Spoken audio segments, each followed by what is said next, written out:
Let's begin then. Welcome everybody to our Provo Municipal Council work session. It is Tuesday, June 16th, 2020, and the time is 1:03 p.m. This meeting will be conducted entirely via electronic means due to the risks of public gatherings associated with the spread of COVID-19. Governor Gary Herbert has waived the anchor location and certain other requirements for public meetings and noticing as outlined in Executive Order 2020-05. The meeting will be available to the public for live broadcast and on-demand viewing at youtube.com/Provo City Council. So I'll state the names of those who are present at this meeting. I'm George Hanley, the Council Chair. I'm joined by Vice Chair Dave Harding, Council members Dave Sewell, Dave Shipley, Shannon Ellsworth, Travis Hoban, and Bill Fillmore. I'm also joined by our Executive Director, Cliff Strachan, Hannah Salzel, Elizabeth Vanderwerken, Karen Tapahi, Brian Jones, our Council Attorney, and Wayne Parker, our Chief Administrative Officer, and some others who are going to be presenting to us shortly. So we appreciate everyone being here. We'll begin by having an opening prayer by Mr. Bill Fillmore. Beloved Heavenly Father, we are grateful together today as a City Council and friends and colleagues. We thank Thee for the opportunity we have to serve this fair city.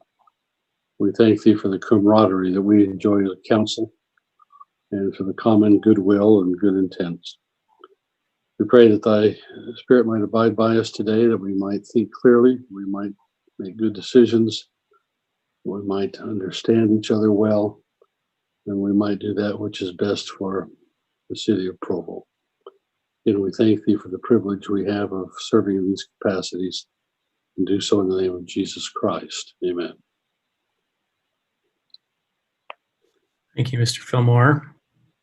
It is proposed we approve the following minutes from June 2nd, 2020 work meeting. Are there any objections or requested changes to those minutes? Okay, seeing no objection, I declare the minutes approved by unanimous consent. Although this is a public meeting, only the presenters and those invited by the council may speak or ask questions unless otherwise invited by the chair. Use the raise hand function to indicate that you would like to speak, and please wait to speak until called on the chair. We'll begin with our first item, which is a discussion regarding potential updates to the budget. We have 30 minutes for this item, and this is it will be introduced by Cliff Strachan, our Council Executive Director.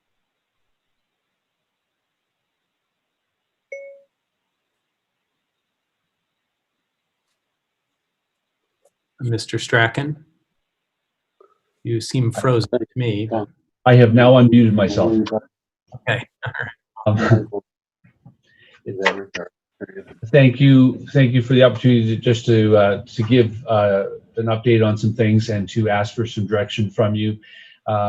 Three things we wanted to go over are four things actually. One is to just show you this chart. I'm going to share my screen here in a second. This is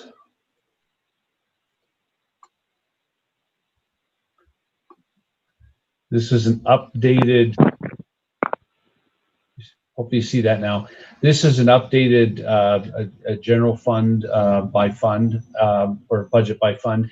Apparently one number changed, and that was the revenues in the general fund, and that's been inserted into the budget drafts that you have now online, but wanted you to know that that one number had changed. I'm not exactly sure how much it changed, but that has changed. So I'm going to share something else with you. One opportunity you have today is to propose any changes to the budget in terms of expenditures. Is there any, I haven't actually heard from anybody that there are any. Is there anybody on the council that wanted to propose any changes to expenditures? Mr. Harding has a hand raised. Mr. Harding? Yeah, but before we move on to that, could I just ask a quick question? That number changed. Was that an update to our estimate? Did we just update our forecast on what the revenue would be, or was that a mistake, a typo that was caught somewhere in the spreadsheets? I would defer on that answer to Mr. Mortensen, who is on the screen somewhere here. Yep, I'm here. Hi. Yeah, I can answer that. So the specific change from the last version of that reconciliation that you received regarding revenues is related to an updated number that we received from Provo School District related to their reimbursement to us for school resource officers. That number was a little bit different than we originally anticipated. So it was a $6,000 decrease in our revenues there. Thank you. Yep. Okay. Hey, David, while we have you, have you seen the new sales tax numbers coming from the state? No, we won't have any updated numbers for April until probably a week to a week and a half from now. So we don't know what those are yet. Okay. The Kim Gardner Institute shared some numbers yesterday, and I don't have the exact numbers, but they represented an improvement on their estimates. So things are looking a little less sour and more rosy than they were a couple weeks ago. So hopefully we're on the right track. All right. So the other couple items I wanted to show you. Let me just get the right screen up here for you.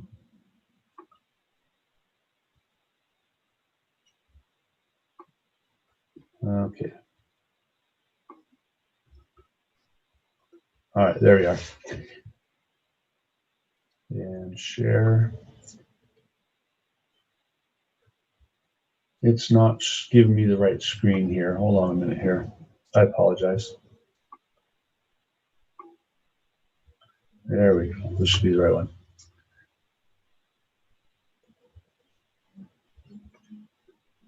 You're not seeing a Word document here, are you?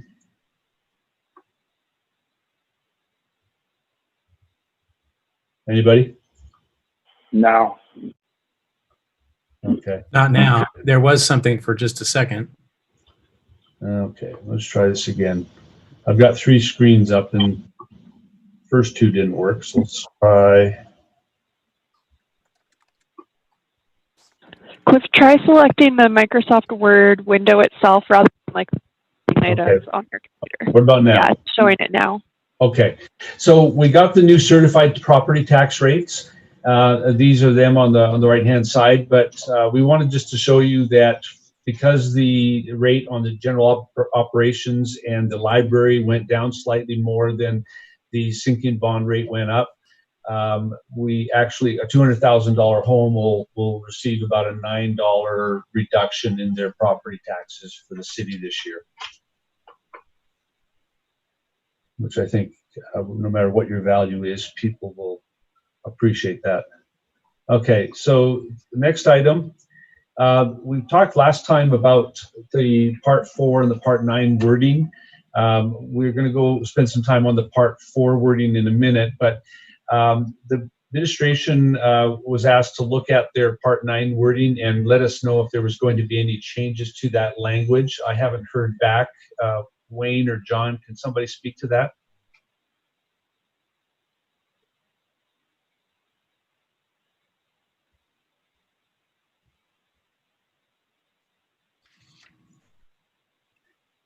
You're on mute, Wayne.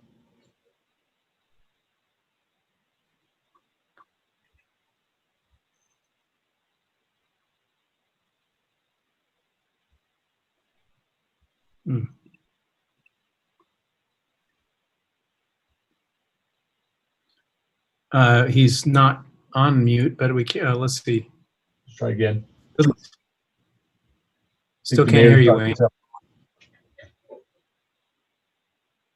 Or the mayor, yeah. Yeah, he's still having a technical problem here. Wayne, I apologize. John, are you able to speak to this? John Borgett?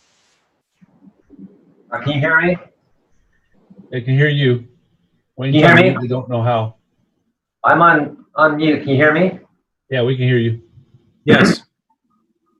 Yeah, so we've reviewed it and have some concern because basically the language specifies that any carryovers would be subject to council approval, which is pretty similar to what we do if we need to appropriate money. And the idea behind the carryover was based on having the mayor's review and approval, and then the council was had an opportunity to see what was carried over. We just think that this is going a little, it's just a question of whether or not this is something that the council should have to approve, or whether administration should approve with the council being aware of it. And I think there's just a little bit of a difference of opinion on that. And so that would be my response. I don't know if Wayne has an opportunity, but there is some concern, and that's all I would mention. I can answer any questions. Can you hear me now, or am I? We can hear you now, John, Wayne. Okay, perfect. Sorry, apparently the wrong microphone selected. So I guess we're learning as we go. So first, maybe John, Cliff actually asked about the Part 9 wording first. We want to come back and talk about Part 4, but I don't recall us having any concerns, particularly about the Part 9 wording. It's pretty much the same as it was last year, as I believe. Yeah, I think it's exactly the same, except we updated the date. Yeah. Okay. So the Part 9 wording is where Part 4 wording was where John was responding to. So let me show you. This was the. Let me see if I can get it to show two screens again. No. Okay. So what I'm going to show you first is the administration came back, and all the yellow here is proposed by the administration, and it looks like in my edit here I left some red line in there that shouldn't be there, and the council. But all this language essentially is in here in the council committee's proposal, and you can see the strike throughs to the language that's in the administration's version. The blue represents additions from the committee.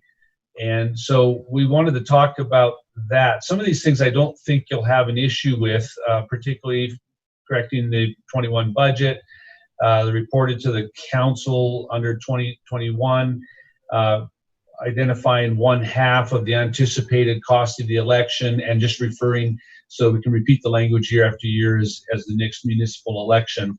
But the issue that I think the administration, the council has a difference on is this area here in blue and the strikeouts above and in this section here.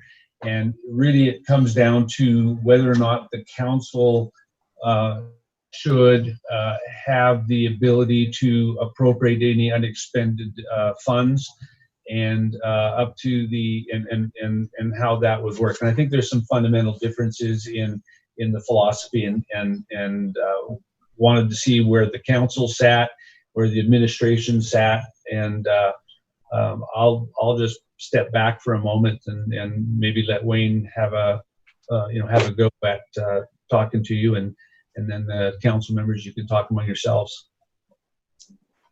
Well, thank you, Cliff. We appreciate it. Let me give a little context maybe to the council members who've not been as intimately involved in this process as the subcommittee has been. So we had a meeting about a week and a half ago or so, maybe, with council members Harding and Shipley, who formed the council subcommittee on this topic, and thought we had reached a comfortable spot. We kind of started by asking what the committee's concerns were, what problem are we trying to fix here, and we couple of things we heard was that things we heard were, first of all, the council has to say no to a lot of things, particularly the supplemental list, at the time of the budget adoption by the council in June, before the new fiscal year starts.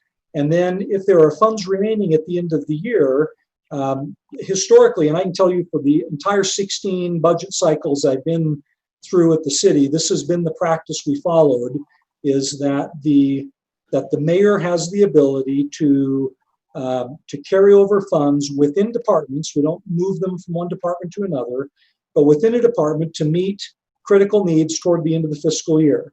We've done followed a number of processes that have allowed us to do some good things and still return money to fund balance, which has allowed us to build up the fund balance to a point where we could actually dip into the rainy day fund in a year in which it's raining pretty hard. And so the process has been that the mayor has examined with department directors toward the end of the year, before the final audit is completed, and have evaluated what's remaining and what are the pressing needs in the department. And then the mayor has authorized the expenditure of funds within the level appropriated by the council. So these are not unappropriated funds. These are funds the council approved during the adoption of the budget. And then about 6 or 7 years ago, mayor and council made a determination that we would, historically, we didn't even share that data with the council. It was available in the annual report, so we started 6 or 7 years ago, I think, John, probably, to provide a report to the council at the time the audit was presented, to indicate what funds were carried over within a department and how they were expended. And so one of the questions that was raised was, well, what about the supplemental list? And maybe we should start there as opposed to start with what's pressing at the end of the fiscal year. And so one of the things we agreed to do was indicate in that itemized list that we provide to the council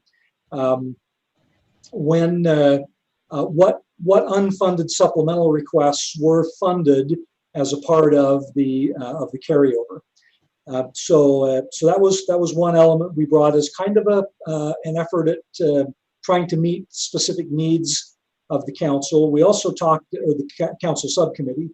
We also talked about, again, some of the other things you see here on the screen, that we would take out of the carryover process, the money that's been where we're trying to build a fund available for meeting general fund facilities needs, equipment and facilities at the recreation center, and fire department capital equipment.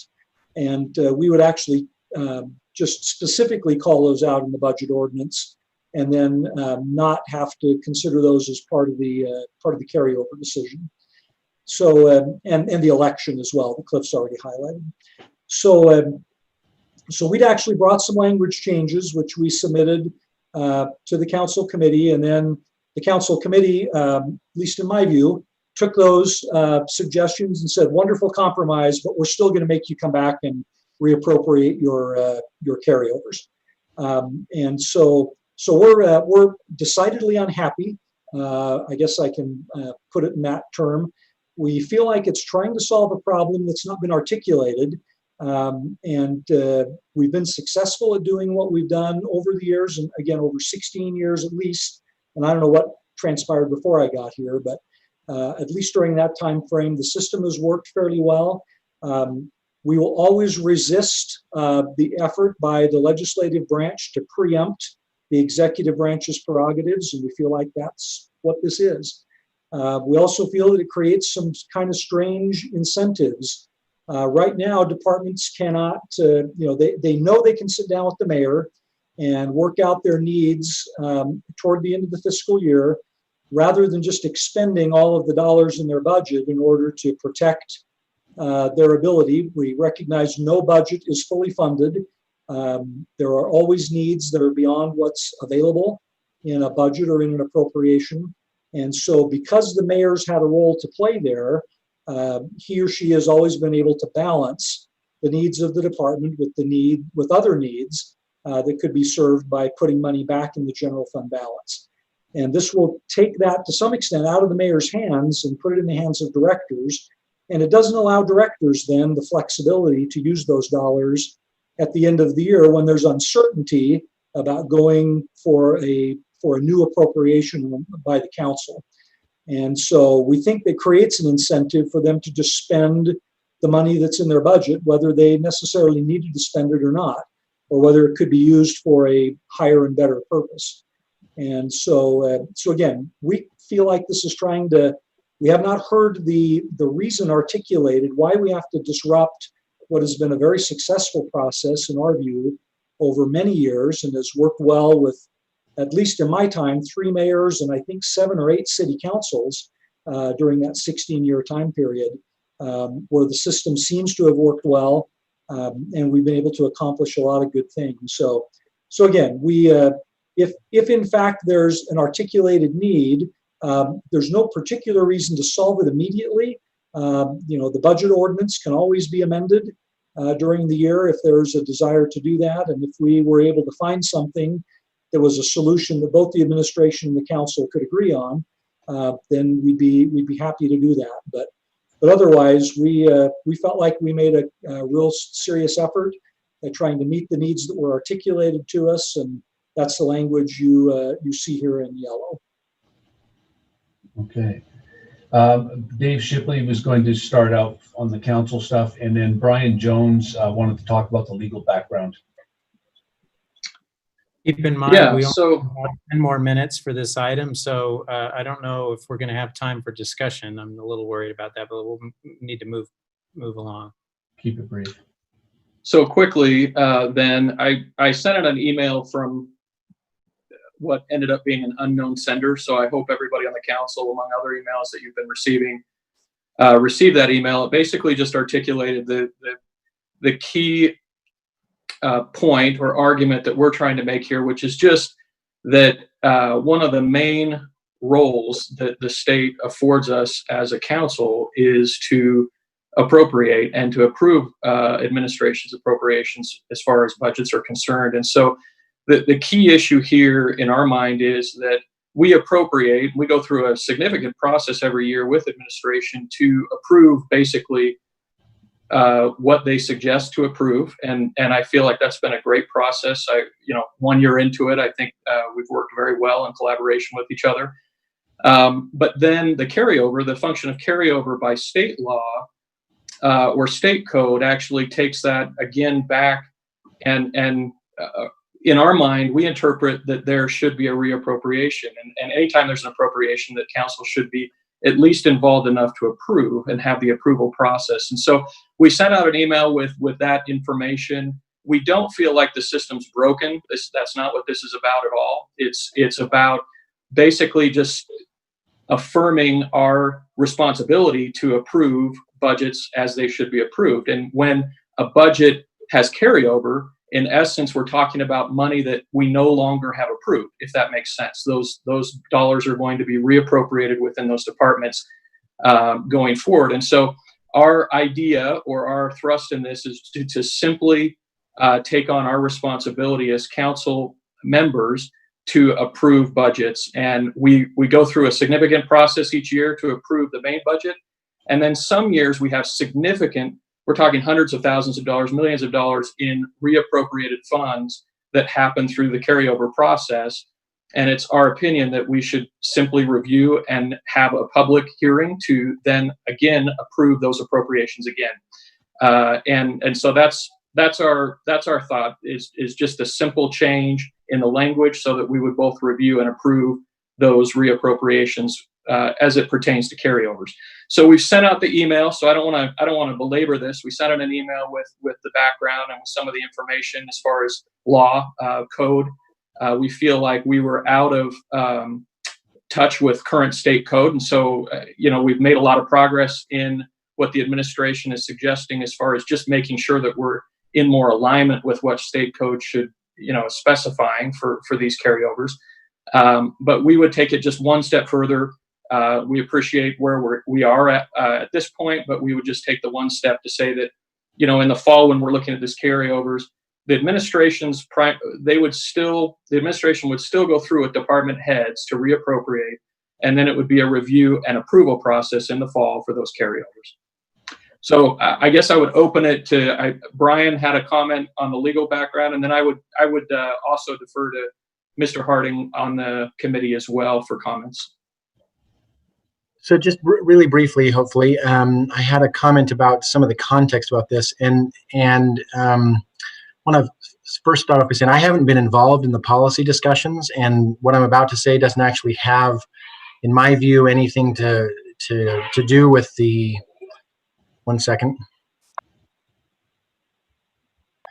That doesn't have anything to do with the policy arguments one way or another about what the right policy is for the city going forward. But the concern that I have from a legal standpoint is that, having listened to what Wayne described a few minutes ago about the process for the last 16 years, I don't think that the current language that has been in the ordinance for the last 16 years actually authorizes that process. That's the concern that I have.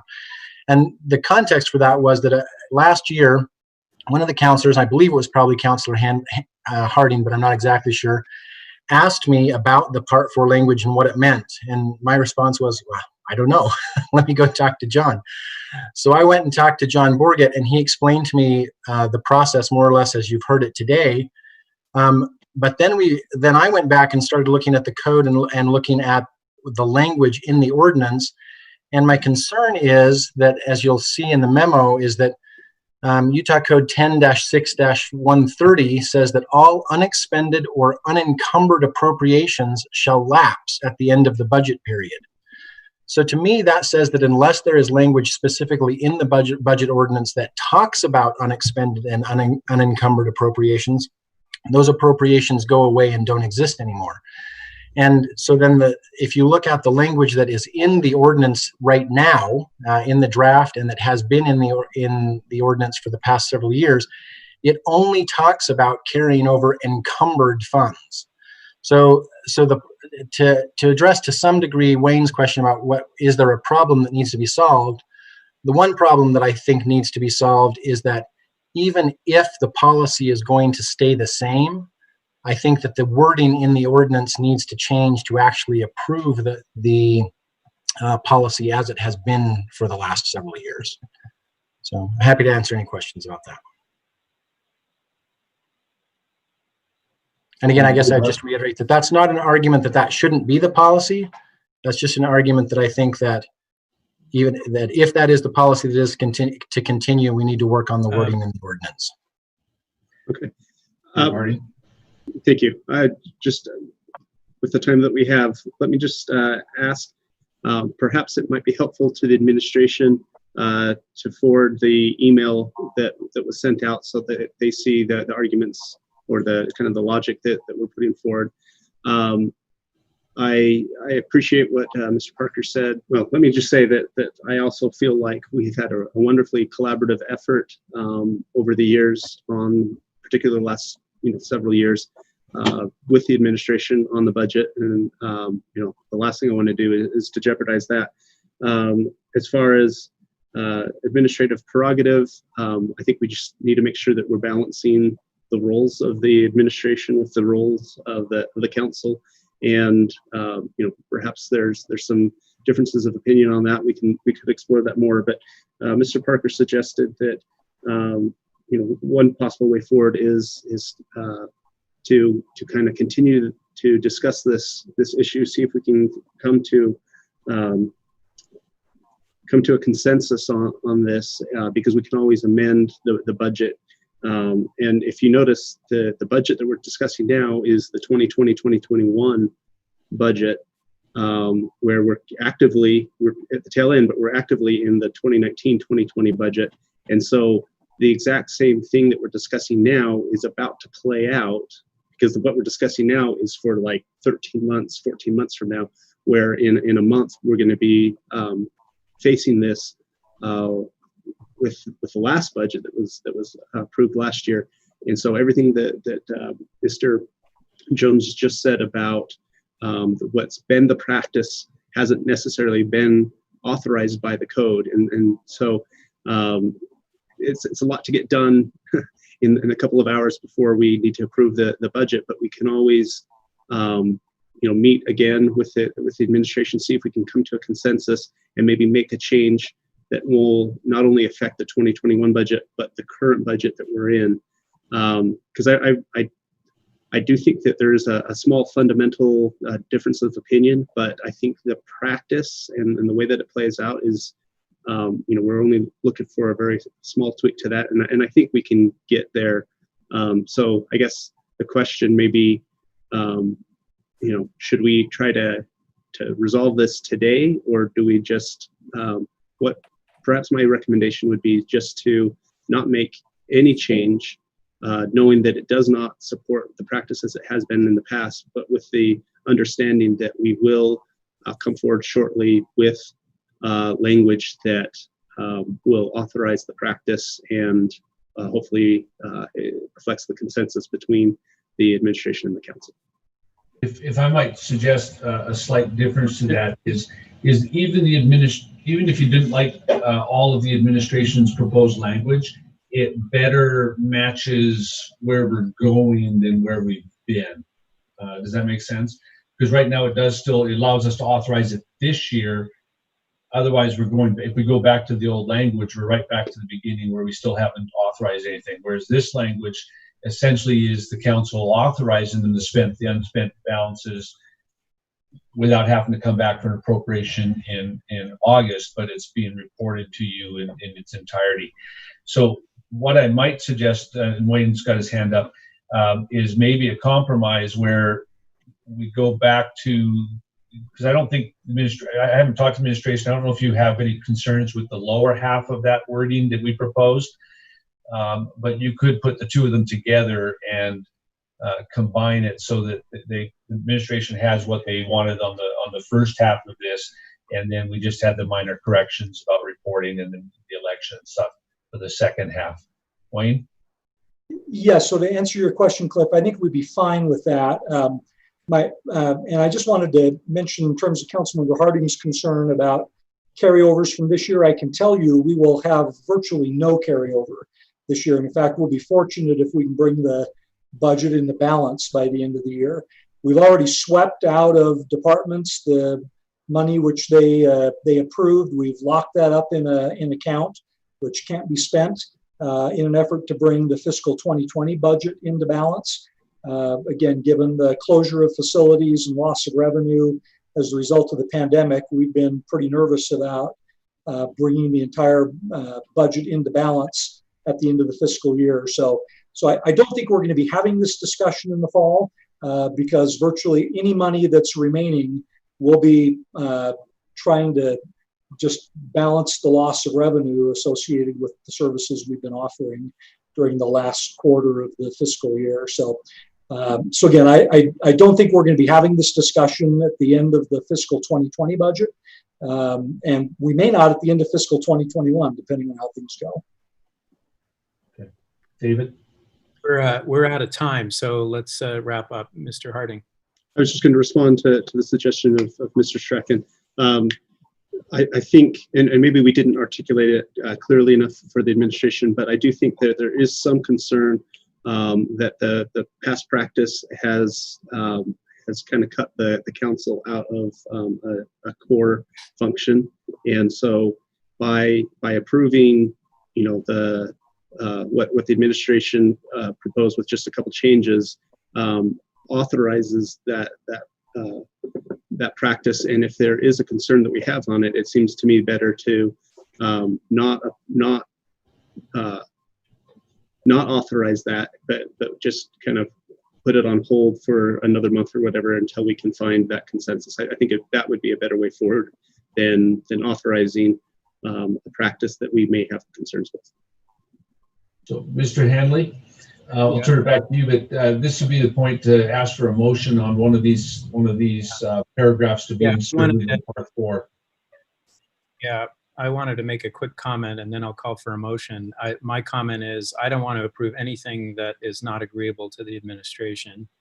I think it's important that we find common ground on this.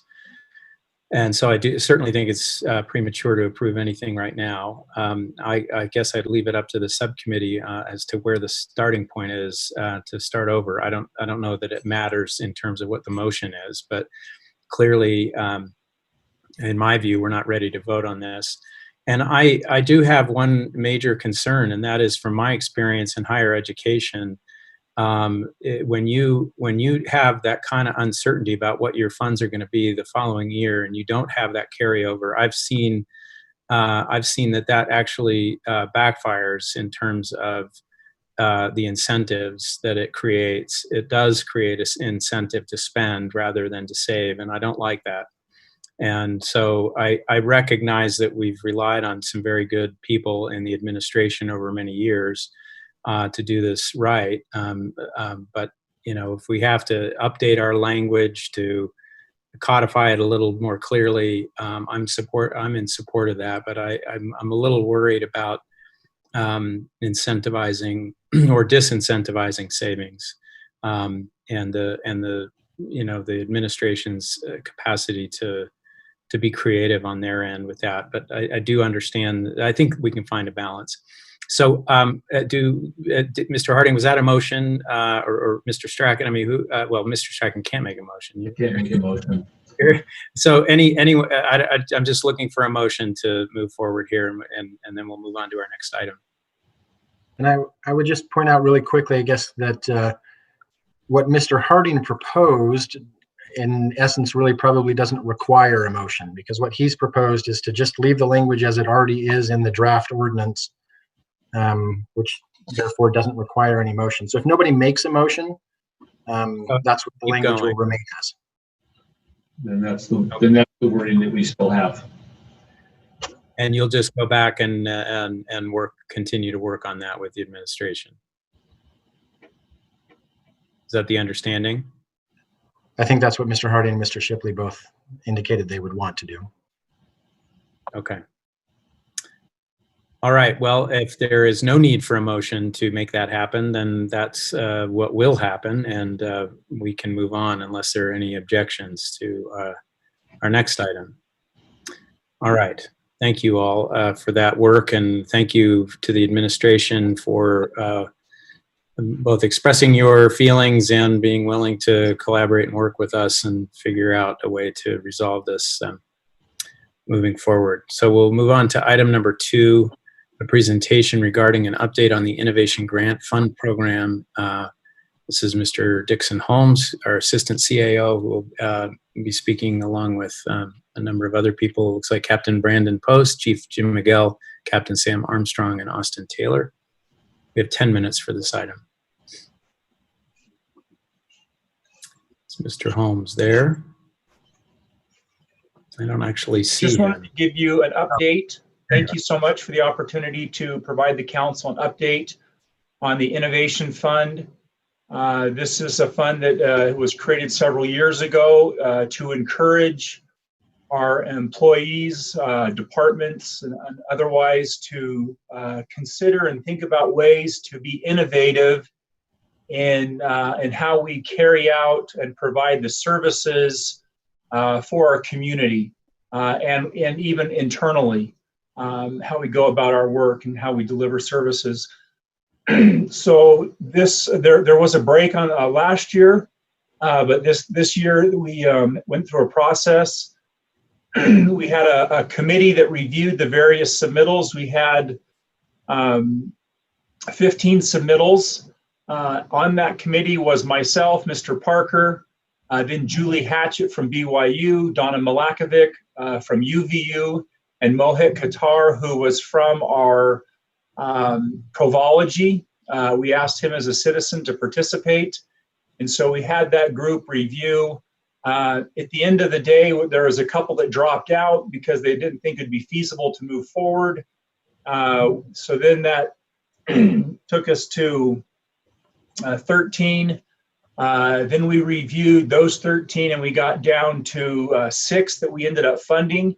And today we've asked the police department, community and neighborhood services, and the fire department to make a very brief presentation on their innovative idea and how that looks and how that works. And then we'll, and if the council has any questions, and then if at a future date we can bring back how the funded innovation grants awardees, how they're going. And Captain Post, for whatever reason, you're upside down right now, but everyone can still see you, I believe. So Brandon, if you wouldn't mind going first. Pick the guy who's upside down to go first. I get it. Yeah, so the grant we received was for a peer support team. A year ago, we collaborated with Utah Valley University in order to kind of do it was a validated anonymous survey that they helped us conduct. And it was to give us a baseline assessment of where we were at as a police department in wellness for our employees. The results were sobering. I don't mean to overstate the results because we have several very healthy employees, but obviously being in law enforcement exposes us to things that are outside the bounds of normal human experience. And the survey helped us realize that we had several employees who were struggling. So we started several different initiatives, one of those being the peer support team. That's a very big part of what we're doing. Peer support employee basically is just an employee who receives additional training and resources so they can help augment current outreach programs like our employee assistance program. The goal of the peer support team is now we will have their officers with augmented training and resources to help other officers who are going through potential PTSD moments, vicarious trauma, or even just some of the everyday challenges of life we all face. The goal is that they can provide some tangible and emotional support for officers and police department employees in both professional and personal needs. We're super excited to have been chosen. And in a side note, just everything that's going on nationally, I think it's very clear and very obvious that it absolutely behooves the department and the city to have healthy employees who are out in the field in very high-profile incidents, making healthy decisions that ideally are best for everyone involved. So we're really excited. Thank you for choosing us. We appreciate it. Thank you, Brandon. Appreciate that. Now we'll have Austin Taylor with Community and Neighborhood Services on his presentation. Thank you, Austin. Thanks. So our project meets the need of gathering data for air quality. The EPA has 2 air quality monitors in Utah County. They have one in Linden, they have one in Spanish Fork, but Provo residents didn't have any access to real-time PM 2.5 air quality data. So with a very small Innovation Fund grant of $1,200, we purchased 5 of these Purple Air quality monitors, and we've installed 4 of them on fire stations right now. And I'll share my, I can't share my screen. Anyways, if you go to purpleair.com, I'll put it in the chat. You can see the air quality data all throughout Provo. And that's all I have. Thank you, Austin. Appreciate that. Unfortunately, Sam Armstrong was not able to be with us today, and Chief Miguel either. But let me just quickly, their innovation was smart dummies.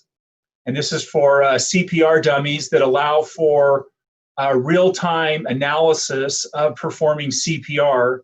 And one of the things our emergency response EMTs found that even the professionals were still lacking in properly performing CPR over a sustained period of time. And this is to provide real-time feedback to our EMT, to our first responders. And the goal here of firefighter Armstrong is to not only make this training available to the public safety, fire department, and police department, but to city staff, and then to service organizations or other people throughout the community who care to learn proper methods of CPR and to give real-time feedback to have a more informed and functional and serviceable community to be able to perform CPR. The value and benefit of this is also, benefit is that there'll be adult and child-sized CPR units that are able to provide real-time feedback through coaching and having on hands the ability to train and practice and get better results to improve the survival rate by applying when CPR is used. And so that was one of the innovation grants that was funded. Just really quickly, the 3 other grants that were funded is 2 of them were robots. One is a survey robot for engineering. The other is a painting robot for Parks and Rec to be able to apply paint striping to play fields. And the third one is a mobile library unit that can go out into the community taking books and other library services to our community. So those are the 6 that were granted this round for a total of about $120,000 from the Innovation Grant Fund. So that's the presentation that I have. Any questions from the council? Thank you, Mr. Holmes. Any questions? Thank you, Mr. Harding. Not so much a question, just a comment. I really love the Innovation Fund and the kind of premise behind it. I think all 4 of these that have been described are worthy uses of taxpayer money. And I hope this continues to grow and progress and to get even better. The one word of caution that I have that I want to, if unless I misunderstand kind of the intent of this, is I hope that we don't take on projects that really should be funded through the regular process. So like the peer mentoring thing. I mean, to me that seems like a core thing that should just be funded the way that we normally fund things. And I see this as kind of, or as it was explained previously to me, this is a little bit of money for creative ideas that we don't know if they're going to work or not. But it's an innovative idea that one of our staff members has, and they want to explore it. They want to see if it's worth funding in the future. Where again, like the peer mentoring, I think that is not necessarily innovative. I think it's proven to be important and effective, and I think that kind of thing should just be part of our base budget, and we should be approving it with other core aspects of our police department. Thank you for your feedback, council member. And that's, I think we would agree with that there'll be some of these that this is a little bit of R&D to prove the point or to prove the concept. And there'll be some that frankly will fail or don't go anywhere. Or frankly, we've had some in the past that they were still proving the concept and there was no funding expended. They were still exploratory and it was just kind of a rabbit hole or a dead end. I would agree that on the funding for the police department, that will likely be something that if they find success there, and we anticipate that they will, that this will be a continued funding of their normal and regular budget. And so we really do see many of these as one-time expenditures or proof of concept. And obviously some of these are programs versus actual pieces of equipment or an apparatus. And again, we'll just kind of find the balance there, but point well taken. And that has been our intent. Thank you.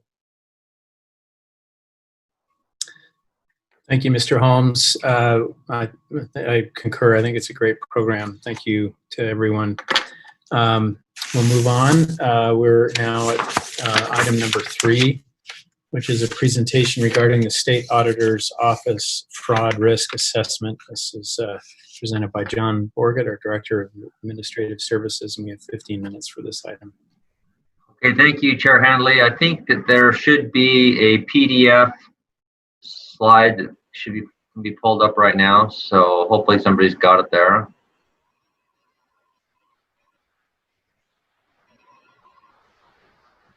Perfect. Okay.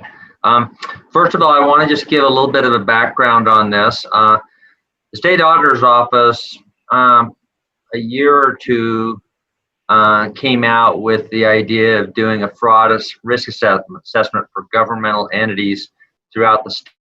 And they kind of just introduced it as an idea that was recommended that entities go ahead and kind of go through the assessment and see where they stand, see areas where there could be improvement.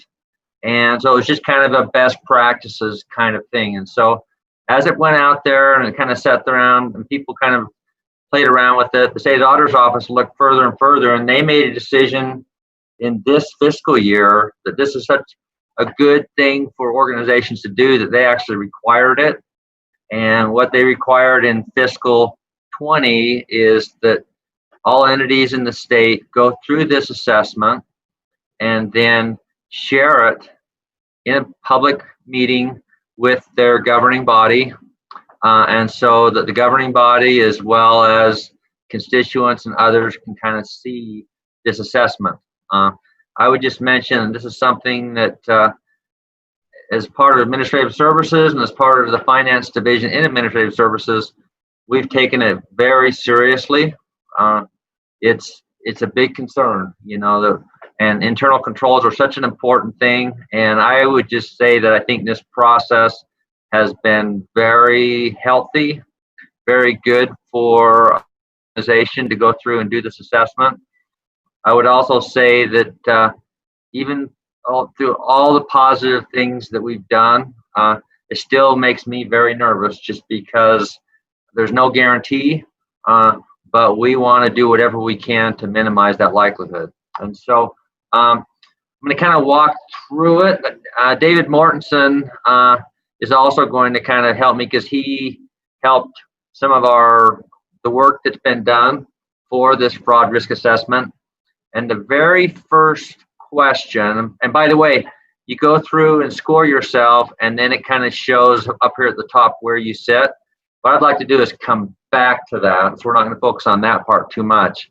But question number one is, does the entity have adequate basic separation of duties or mitigating controls as outlined in the attached basic separation of duties questionnaire?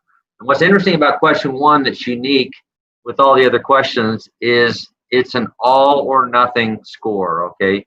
You either get 0 or you get 200. And one of the reasons why the state auditor's office has placed so much emphasis on this is because if you don't have adequate separation of duties or mitigating controls, you become very, very vulnerable to the potential for fraud. And so they want it to be kind of something that jumps out. And if you get a 0 on the separation of duties questionnaire, then automatically your score is going to be under 200, which means that you have a very high potential for fraud. And so what I'd like to do, and if we can scroll down, we're going to come back to the assessment, but I want to go down to the questionnaire, which is just the next page. Okay, and so this is the basic separation of duties, and it's a yes or no, you know, whether the control is in there. And then also, if the control is not, then do you have a mitigating control that can help compensate for the fact that that control is not there? And so what I'd like to do right now is, before we go through each of these questions, I want to turn the time over to David. What we did is met with all of the underlying departments, because we knew that for us to really have separation of duties, it's not just finance, it's throughout the city. And we receive cash through different types of transactions, like at the library and other places. And so we went out. And so, David, if you can kind of just share a little bit about the process and what you did as you went out and met with the outlying departments. Yeah, thanks, John. So we've been taking a hard look at this over the last few months. It's been quite the process. As John mentioned, we went around to all the various departments that take in payments and asked them any of these separation of duties questions that applied to them. Out of the 12 questions that are on this questionnaire, there really were 4 that applied to all of these outlying departments that collect payments. The rest were more related to the finance division as a whole. So we were able to answer those ones as a finance staff. But for these 4 other questions, we felt like we needed to go around and talk to each of these departments, get into the details of their process, you know, how they collect payments, how they're processing their payments. Out of those 4 questions that we asked, with 3 of them, we felt very confident with the answers that we received, that we could say we have a strong separation of duties related to those 4 questions. There was really only one, and you can see it's number 3 there on your screen right now, where we felt like there could be some improvements made, and where some mitigating controls would need to be put in place, so that we could feel comfortable with giving ourselves that score of 200 on this questionnaire. So this question has to do with individuals being able to collect cash and check payments, and also able to make adjustments to customer accounts. The challenge that we came up against was mostly involving the software that's used, where that's either not available in the software to separate out those two functions, or it just wasn't something that would be workable for the department that we were working with. And so in those cases, what we did was we identified the best mitigating controls that we could come up with that would help to ideally prevent anything from happening in this area that would be considered inappropriate or fraudulent. And if not prevent it, at the very least, a control that would help identify if something did happen. We could identify it in short order, make the correction, and be able to move forward without hopefully too much damage.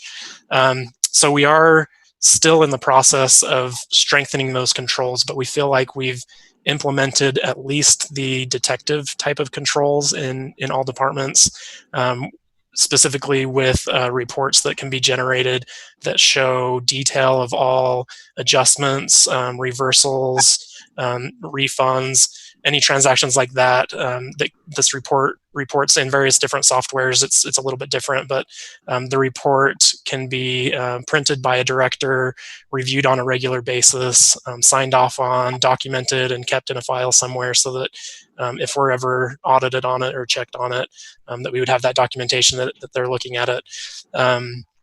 So we have that in place currently for most departments. We have had a little bit of a harder time getting it in place with departments that use CityView to enter in payments. But we have the report done. It's part of their production environment now. All we need to do still is just provide a little bit more training to the directors that are going to be using this report.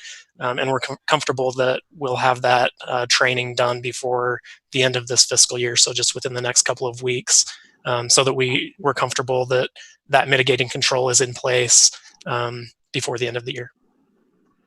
Thank you, David. And what I would add to that is there is on the, and we'll stay on this page for right now, but on the first page that we were looking at down at the bottom, there is a place for 2 signatures. One signature is for the chief financial officer, which is me, and then the other one is clearly for the CAO, which would be Wayne Parker. And so what my recommendation is that we've got the reports in place. We just we're taking this serious, and so we want to that the process is there, that we feel good about the reports. We are going to make sure and actively pursue this so that we're ready to go this month in June. And then what we would do is once that's in place, Wayne and I would review it, we would sign off on it, and then we would actually deliver that to the council and also to the state auditor's office. And I feel like as long as we're doing this within this fiscal year, that meets the guidelines that set up for the state auditor's office. So yeah, can I just add one more thing, John? Yes.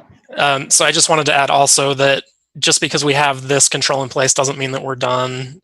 So for CityView departments specifically, we're also currently looking into user rights and being able to separate out a cashier and like a supervisor that would be able to do adjustments.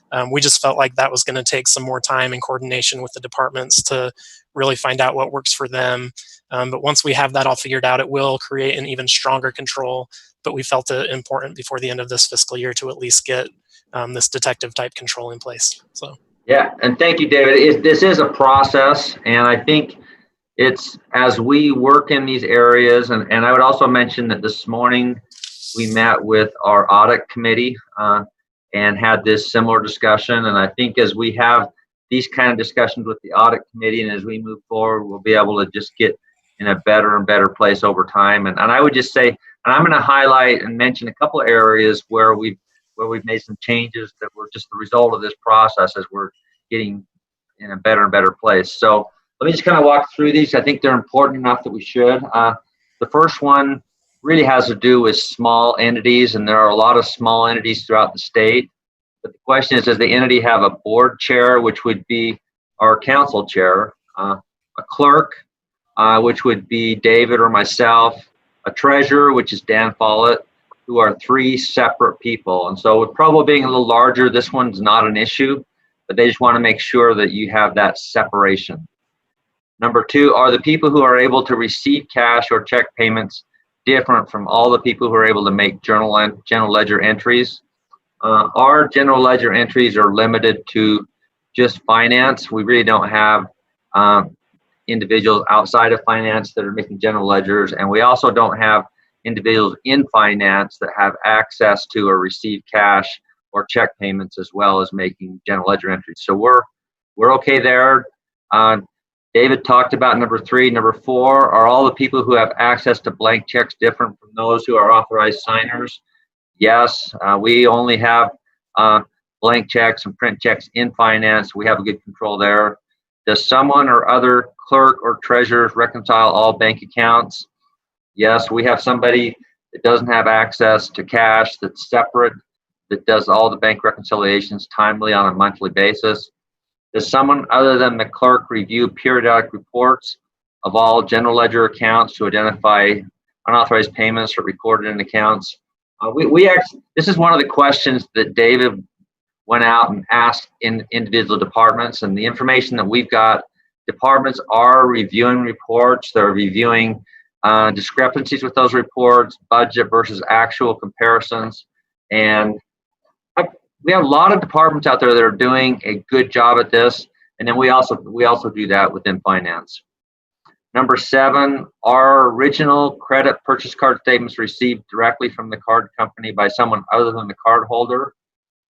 We do have Carrie who handles and kind of administers a lot of the P-card transactions. She gets all transactions sent directly to her, as well as the card transactions go to the individual card holder, and they submit them with receipts for approval. Hannah, can we scroll down to a little bit so I can see a little bit more? Okay, thank you.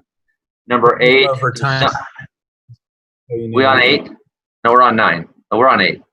We're over time, so if you can wrap it up, that'd be helpful. Thanks. Okay. So if you want, I can just have this available for council members to review. Maybe I'll just hit on a couple of things that I feel are real significant. Okay, and then I'll be quick. Can we go back to the front page? Thank you. So for number 1 says that we've given ourselves 200 points. I would just say that's contingent upon us feeling good about our mitigating controls, that they're in place and they're working, and that's what we're going to wait. So we won't deliver that initially. The other thing that I would just say is, as far as written policies, Provo's really good, and I've got verification for each of these policies that are in place, and we're in a good place. If we scroll down a little bit, as far as the other significant, we do have, I'm a CPA, so we've got the points there. We do have ethical officials that are required to file ethical statements of behavior. We've got that. One of the things I would mention is that I think it's important, 5, have all the board members or council members completed the state auditor online training. I would say kudos to our council members. You've all done that, which is excellent. And then the other thing that's significant on number 7, does the entity have or promote a fraud hotline? We have a hotline. It's on our city website as well as on our intranet site for employees. It is working. It's been up and operational for several months, and that information goes directly to the audit committee. And then we do have an internal audit function. I put it 15 out of 20 just because, we probably could even be doing more, but that's a big step in the right direction. And then the last question is, we do have a formal audit committee, so that's a 20. So if we scroll up to the top, that you can see if we get the basic separation of duties questionnaire complete, which I'm confident that we will, we would get a score of 378, which based on their scoring over there says that we're very low risk for fraud. I would just say that that makes me nervous, but it has helped us get in a good place, and that's kind of an honest assessment of where we're at. So with that, I don't know if we have time for any questions, but sorry if I've gone a little bit over, but that's an overview. Thank you, Mr. Borgett. Any quick questions from the council? We appreciate getting that report, and we appreciate your attention to these issues. We know it's important for public trust, so thank you. Yeah, I don't think there's any action required. We just needed to make sure that we presented that to the council in a public meeting. So thank you. Excellent work. All right, we'll move on to item number 5, a resolution approving substantial amendment to the program year 2019 annual action plan to incorporate additional funds from the Coronavirus Aid Relief and Economic Security Act into the Community Development Block Grant Coronavirus Funds. That was a mouthful. This will be presented by Dan Gonzalez, our CDBG and Home Administrator. Thank you, Mr. Gonzalez. I think we skipped an item. Oh, did I skip an item? I did. I apologize. I turned the page prematurely. So I apologize to Mr. Mori. Item number 4, a discussion regarding a letter of intent with PEG Development. We have 15 minutes. Thank you. So I don't know where you guys want to start. We've had this item before the subcommittee, and we've talked to almost all of the council members about this, and I think we've developed consensus with everybody. The purpose of this item is to help PEG get over the funding threshold that they have so they can begin their project.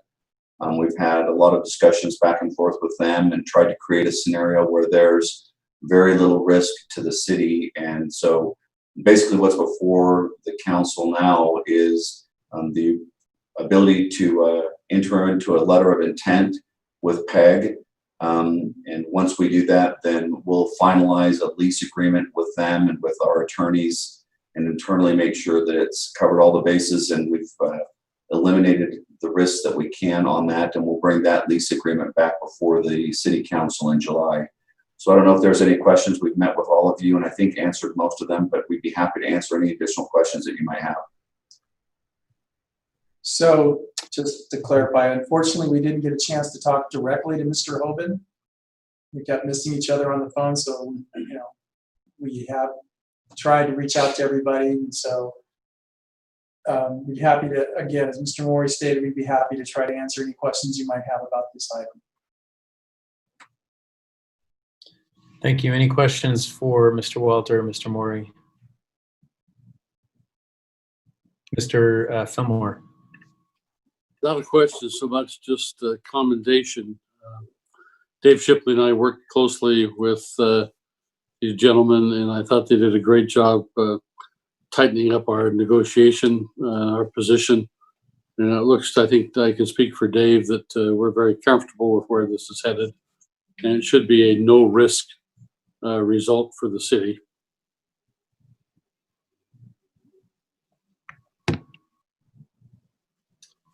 All right. I don't see any other comments or questions. We appreciate the update and we'll look forward to circling back with you later as you indicated.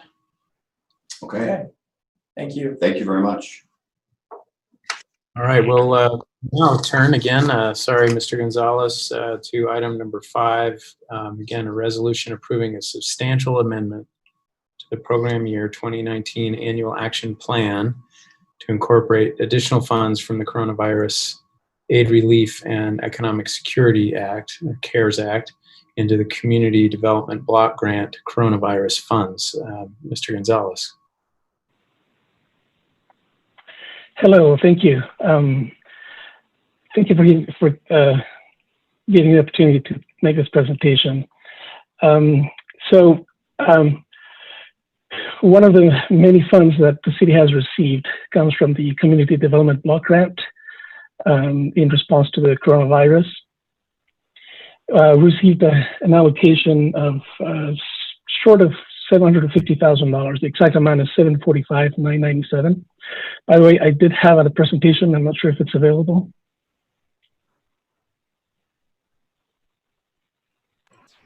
Which presentation? Was it the past one you'd sent in before?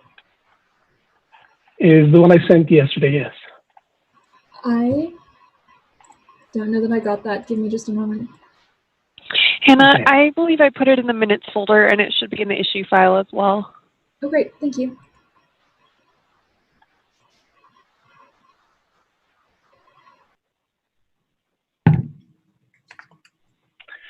Okay, well, that's coming up. As you will know, the CARES Act, the Coronavirus Aid, Relief, and Economic Security Act, was effective back in March 27 of this year.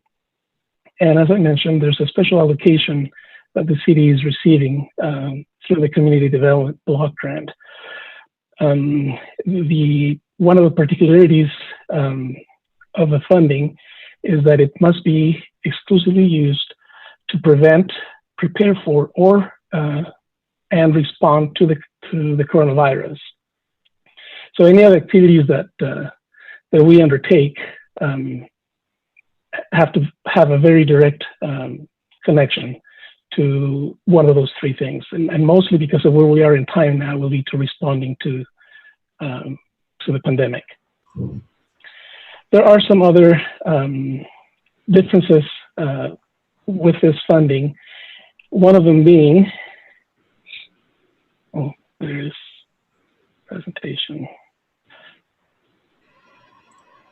So do I have access to turn those pages, or? You don't currently, but you can just let me know and I can turn them for you. Yeah, can you go to the next, one more. There we go. So some of the other particularities of the grant is that very specifically, we are advised to prevent the duplication of benefits because there are so many other resources that are being made available. We just have to make sure that for any of the eligible activities or costs that we could potentially fund, to make sure that they are not already or in the near future being funded with whatever it is, regardless federal or local funding. Excuse me. As you may remember, with community development block grants, we have the ability to make funding available to public service agencies. Typically, we are capped at 15% from the total allocation. Some of the waivers and flexibilities provided by HUD include a suspension of that 15% cap. So we are not limited by that. Because of the nature of the funding and the use of the funding, it is necessary that we amend either a consolidated or the action plan, and the regulations state the most recently approved consolidated or action plan. You may remember just a few weeks ago, we made a recommendation for our 2020-2024 consolidated plan, which has not been approved. Therefore, we will be amending the 2019 action plan in order to use the funding. Again, because of the circumstances of the pandemic, another of the flexibilities is the ability to amend the citizen participation plan, specifically to suspend the typically 30-day comment period. We have to implement, or we have implemented, as HUD guidelines state, no less than 5-day comment period. And in this particular case, it's a 6-day comment period that started last Thursday.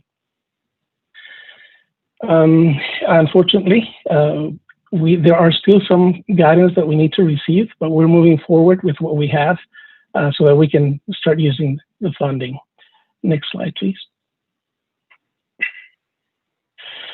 So some of the eligible activities that are being proposed, food assistance programs. So there are a few agencies that are providing or have been provided assistance in the form of meals to children of first responders that are in their childcare, or by going to the food bank and receiving food. So that's one of the programs. Other programs with health assistance specifically relate to the ability of the agencies to be able to provide those services remotely. So the funding of equipment, and in some cases personnel, so that they can continue providing their services. Next slide, please. there are also other public services that in order to be able to continue providing the services, they have had to add personnel or extend responsibilities to certain personnel. And so in order to provide service to cover during the pandemic, we will be using some of those fundings in that respect. We are also considering the possibility of doing emergency subsistence payments. CDBG typically does not allow for direct subsidies to beneficiaries, but through the public service portion of the program, there's the possibility to do up to 3 payments, up to 3 months worth of payments. In this case, subsistence through rent, mortgage, or utilities. And the reason why we're looking to do that, because there are several people that lost their job or were furloughed or had a layoff and may need that information.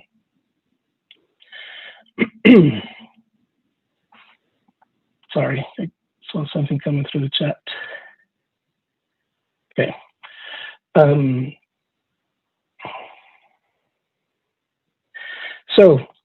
Next slide, please. We're also looking to provide assistance to small businesses. This again would be gap financing. As I mentioned before, we really need to be very closely looking at the fact that there are no duplication of services here. But we will be looking to give assistance to businesses to either retain jobs or rehire jobs held by low and moderate income individuals. And the last thing that we're proposing, or one of the things that we're proposing, is the administration of this funding itself. Because of the particularity of the funding, it's going to need a very close eye on how things are going and managing some of these programs as well. So there will be someone in staff from the CNS department that will be assigned to make sure those are run correctly.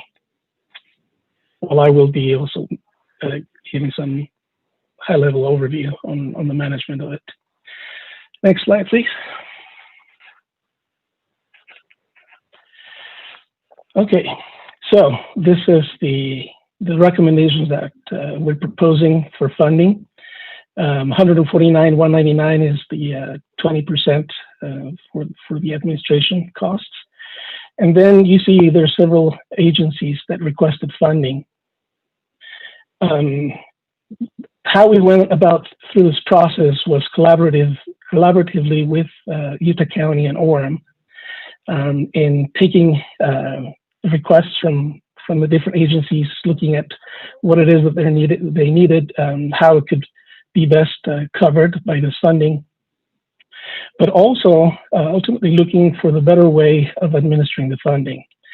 So rather than divvying up the funding to all these organizations 3 or 2 ways, we look for the best equitative way to still fund their proposals, but only respond to one of the grantees to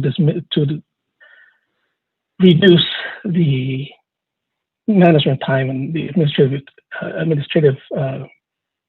burden on each of these agencies. So you see a proposal for Provo to fund Boys and Girls, United Way, and Mountain Lands Community Health Center. Boys and Girls have been continue to provide childcare for first responders. They provide meals for them while they are with them. There are also center where personal protective equipment has been dropped off for distribution. And so those are the items that will be covering the costs. For United Way, the 211 response center has been overwhelmed by looking for referrals and references. And so they have shifted responsibilities or added responsibilities to some individuals to make sure that there's coverage. And so that's where the $35,000 will be going to. And Mountain Lions Community Health Center will be for personal protective equipment that they need to use as they are seeing patients. The proposals at the bottom are for there's a potential the Housing Authority of Utah County will be running the mortgage assistance and rental assistance program. We anticipate about 25 households where assistance will be given for mortgage for up to 3 months, about $3,600 per household. So average about 13 households assisted. With rental assistance, again, an estimation of about 50 households, possibly top of $3,000 for a period of 3 months, or over the period of 3 months, to about 15 households assisted. And lastly, for those small business assistance, a maximum of $15,000, and that would be based on costs for up to 3 months covering lease, mortgage, staff salaries, operating costs related to the assistance. And we think we will be able to help about 30 businesses with that. As I mentioned, the potential of the Housing Authority of Utah County to run those two programs is because we have been keeping close communication with them, and so far, the people that have needed assistance so far have been able to receive their assistance through Community Action Services, which independently received funding directly for this CARES Act. But the Housing Authority anticipates that there will be, right about now, when some of the other resources come to an end, there may be still some households that will need assistance, and we'll be looking for that. We did contact Provo City Housing Authority based on conversations we had with both housing authorities. Even though it would be for Provo residents, Utah County would be the one that would manage that program. Can we look at the next slide? So for the small business, Just a quick question. Just a quick question that I just want to make sure I understood that correctly. Provo City Housing Authority will have access to these funds through the county? So the county's managing them? No, the county will manage it. Provo City Housing Authority declined to run the program. So they will be receiving funding. Okay. Okay, understood. All right.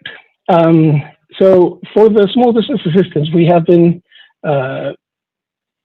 paying attention to the discussions council and the RDA or ECDF have been having in looking for some relief for these businesses. And so we've tried to pair that program somewhat with what we are proposing. Again, the terms would be assistance up to $15,000 for no more than 3 months of operating costs. We're proposing this to be a 0% loan deferred for the first year. And at the end of the first year, once verification that the jobs reported to have been retained or rehired are still available. So at the time of the application and the loan, they propose how many jobs or which types of jobs they will be either retaining or rehiring for. And we'll keep track of that a year later to make sure that those are still available. And if that is the case, then the loan would be forgiven.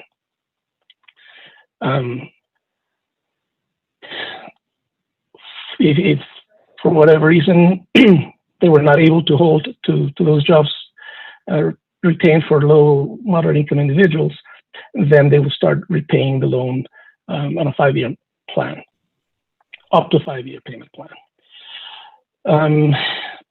We're proposing to have a $100 application fee, and this is one of the measures we're including to try also to manage because we anticipate that there may be some demand to this program.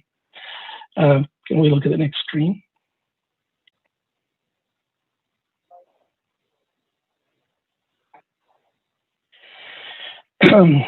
Businesses will be eligible if they have no more than 50 employees.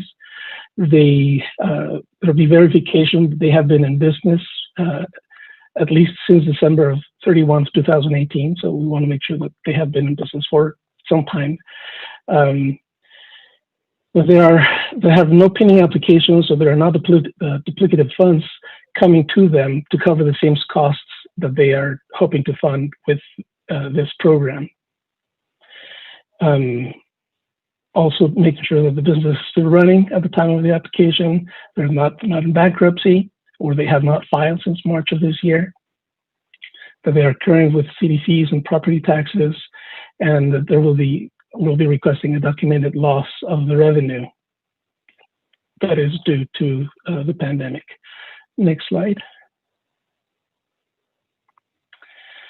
So as I mentioned, eligible costs would be staff salaries, lease or mortgage payments, utilities, and other typical operating costs. I believe there's one more slide, or is that the last slide? That is the last slide. Okay, so that's what it is that we're looking at. So if any have any questions, please let me know. Any questions for Mr. Gonzalez? Yes, I do. Go ahead, Mr. Harding. Okay. I just know that Provo Housing Authority has been expanding some of their services and kind of reorganizing and subdividing their efforts or whatever. Is there any relation between the Housing Authority of Utah County? Is that like another branch, or is there any relation there between Provo Housing Authority and the Housing Authority of Utah County? No, there are two distinct agencies. Thank you. I will add that in the recent year or two, about a year or two ago, they did enter into a memorandum of understanding where each would be covering each other's areas, where typically before it was Provo City only for Provo and Housing Authority anywhere but Provo, and now they combine that.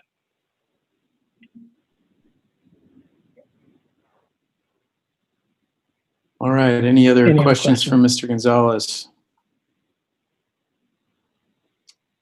Very much appreciate getting this report. We're grateful that we have this assistance, and we're grateful that you'll be able to make an impact on people in our community who are really in need. So thank you. All right, we'll move on to item number 6, which is an ordinance amending Provo City Code to adopt additional regulations for the Class F beer license for restaurants with ancillary breweries. This item has 30 minutes. We're back on schedule. This will be presented by Hannah Salzel, our council policy analyst, and Brian Jones, our council attorney. Feel free to jump in anytime, Brian. I'll just give the quick overview. As you, I'm sure, all remember, we returned the results of the survey in the last work meeting that we sent out to the councilors about individual policy issues for brew pub and alcohol licensing. There were some that got some pretty broad support that were tailored specifically to brew pubs that could be addressed quickly, so we're just reading those back to you now. I will share my screen.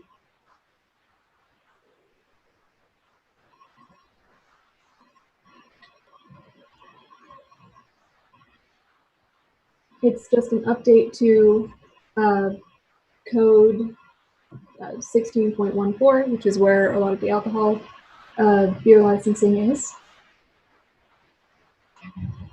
And all the additions are added here as points 13 and 14, which limit the barrels produced to 1,500 per year, prohibit storing, prohibit storing equipment, materials, and production associated items outside the premises, limit the total area of the brew pubs or the brewing space to only 30% of the facility, require that trucks not load on public streets using an off-street or alley accessible loading dock, and only between the hours of 8 p.m. and 8 a.m.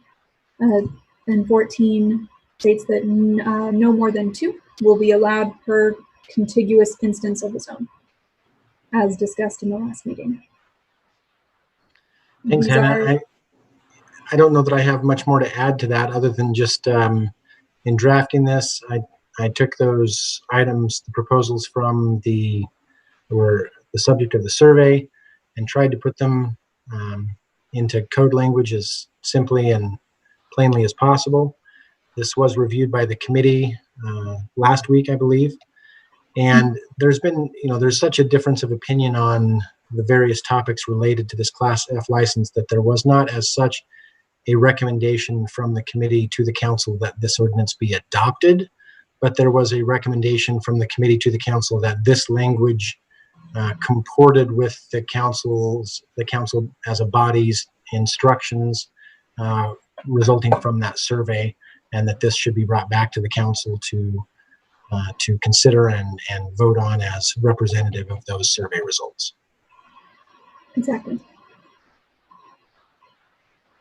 But at this point, we're just looking for any recommendations from the broader council about adjustments on any adjustments to the language. Correct. It looked like Cliff might be making a gesture. I don't see a hand up, but go ahead, Cliff. I was, but simply that if you wanted, if the council wants to move forward with this bill or this ordinance, they could do it contrary on the other side. If you wanted to postpone it or kill it or whatever you want, you could do that as well. But from the committee's perspective, I think hoping that the ordinance will be adopted and move forward, because you'll consider it tonight. Mr. Fillmore.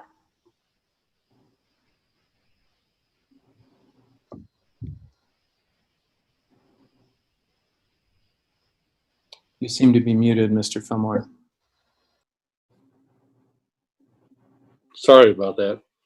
I just want to be clear on the language under paragraph 14, where it says no more than 2 premises located within the same contiguous incidence of then it goes on to reference the zones. Brian, what is meant by same contiguous incidence? I'm just trying to make sure I'm not muted. The intent there is to say any single occurrence of one of those zones is what we're talking about. So if for instance, I mean, the DT1 and the DT2 zones, I believe off the top of my head that there is only 1 incidence of each of those, but there are several incidences of the SC3 zone. And so the intent with the wording of number 14 is that each instance of the SC3 zone could have 2 premises in each of those locations. So in plain language, we're still saying no more than 2 per zone. Well, no more than 2 per occurrence of a zone. So I don't know how many SC3 zone instances there are, but let's say there's 3 of them. Then you could have 6 brew pubs in the SC3 zones scattered around the city, and 2 each in the DT1 and the DT2 for a total of 10. Okay. I'm just pulling that number 3 out of the air, though. I don't know how many SC3 zones. Correct. There are 3. Okay. So that language would allow 10 if each occurrence of the SC3 zone had 2 each. Okay. I want to put forward a proposal for the council to consider in this regard. It seems to me that there probably is a majority of the council in favor of brew pubs as a general proposition. And I appreciate the efforts of the committee to put some limits on that.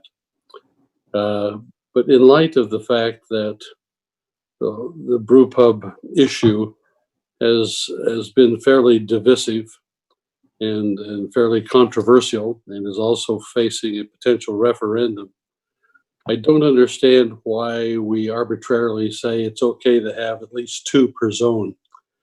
It seems more prudent to me, particularly if we're viewing this as an experimental type thing, because we don't know where this is going to go. We don't know what unintended consequences there might be. And it seems to me that it would be more prudent to limit this to no more than 1 per zone, 1 brew pub. I just don't see the virtue of opening it up to 2, at least now. If it turns out after several years that the concerns of many in the public were a false alarm, then we could open that up. But for right now, it seems to me it'd be more prudent to dip our toe in the water, not jump in with both feet, and simply say that no more than 1 per zone. That would be my proposal for the ordinance. Mr. Sewell. I would like to offer support for that idea. I think the notion of up to 10 brew pubs in Provo is a whole different culture as far as alcohol consumption than what Provo has been historically. I do have a concern that there is a significant difference between brew pubs that produce alcohol on site for several reasons, and I think that distinction has been borne out in our discussions and in the way that we're treating them here. I believe that brew pubs put a greater emphasis on alcohol as the star product. They devote more of their resources to it. They invest more in it. And to recoup that investment, they have to market it more heavily. So I think I agree that it would be best to start as conservatively as possible. With that number at 1, we could still potentially have up to 5 brew pubs in the city. And I think that's a lot to conduct this experiment with. Ms. Ellsworth. Yeah, I appreciate those points. Those who were on the subcommittee or followed along know that the original proposal suggested 3 incidents per zone. So this represents a compromise that is lower than the initial low offering. So if we take it down from 2 to 1, that's the lowest we can go. Doesn't really feel like a compromise. And more than that, my concern is that these brew pubs, a brew pub, 1 or 2 or 3, if there's only 1 per zone, then there could be no competition and therefore no incentive to improve the operations. And I feel like that's a big reason why the 2 alcohol outlets downtown that are bars are not well kept. It's because there's no incentive and no market incentive, no competition to require an improvement. But all in all, I don't think that we'll see 10 brew pubs in Provo in my lifetime. Mr. Fillmore. Well, to come back to Shannon's comment about compromise, 1 per zone is certainly a compromise between 2 or 3 in a zone and none in a zone. I mean, that's the compromise, is that we're allowing any as opposed to none. Secondly, as far as competition goes, if you had 5 or more brew pubs in the city, they're certainly competing with each other. Provo isn't so large that having 1 brew pub in a zone is not competing with another in another zone. It certainly is competing. Ms. Ellsworth. Yeah, I feel like the council's already made the decision on whether we'll have 0 brew pubs or some number of brew pubs. So I don't feel like we're compromising between 0 and 3 per zone, or the council already made the decision to approve a brew pub somewhere in town with our vote. With all I due would speak for respect, myself. council- I think I was just saying, with all due respect, the council has made no decision so far on the number of brew pubs. The committee has made a I think recommendation. maybe Yeah, I think I agree with Mr. Fillmore here. I don't know that there's any reason to feel obligated one way or the other between 1 and 10. I think that's up to each of us in terms of our overall views. If Mr. Fillmore is making a motion and Mr. Sewell is seconding it,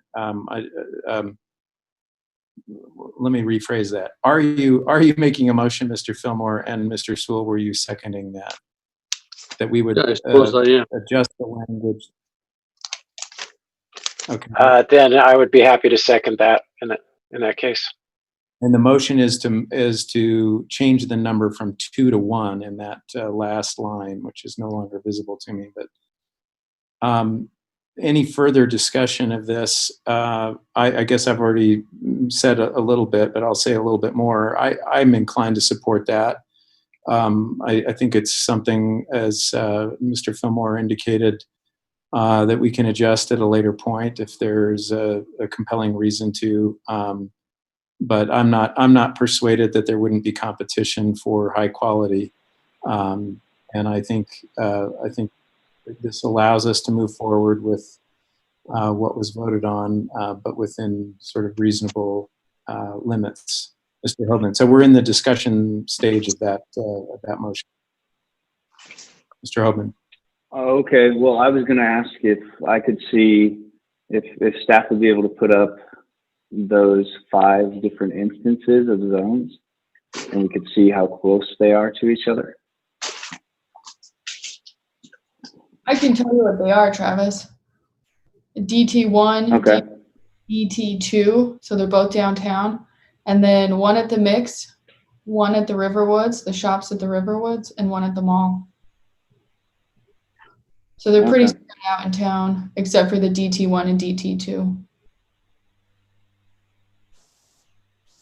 Okay, thank you.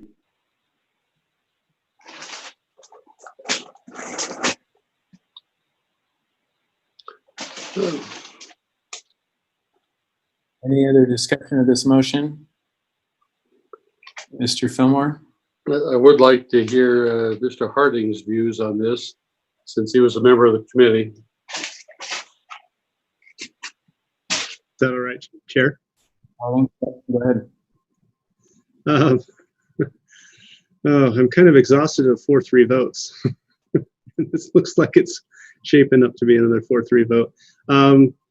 Let me just clarify, at least from my perspective, what was coming out of the committee is that we were recommending that this language, we could recommend this language to fulfill the request of the council to draft language to achieve the or to embody the proposal, the F restrictions proposal. So I feel good that this is good language to accomplish what that proposal set out to do. As some of you know, that I'm not, I'm a little wary of some of these things. Earlier this year, we voted to change a landscaping requirement or something like that was set at 30, and we moved it to 35 because the first time someone came in to get that zoning, they had like 33%, and they made the argument, well, you know, if 30 is okay, we really just need 33. Can't we just have 33? And the council said, you know, sure, we'll make it 35. And I fear like the footprint, whatever that part C is, that 30%. I kind of see if, you know, the first person that comes in, if they need 33% of their floor space just to accommodate the equipment, I have a hard time believing this council is going to look at that and say, oh, well, you know what, sorry, you can't open because you need 33 and we said you have to keep it to 30. So and I guess I feel similarly about these instances. DT1 is the core of our downtown, is a fairly large area, and then DT2 is a ring around it. So how it makes sense to have one or two, you know, and put the limit, you know, per instance of the zone. You might have an SC3 zone that's fairly small, and so you can have two inside a fairly small instance of a zone, and then you can only have two in a fairly large DT1 area. So I'm not a fan of approaching it this way. I honestly, in the next 10 years, I would be surprised if we have more than one brew pub. So I kind of, in some ways, don't feel like it really matters how we vote on this.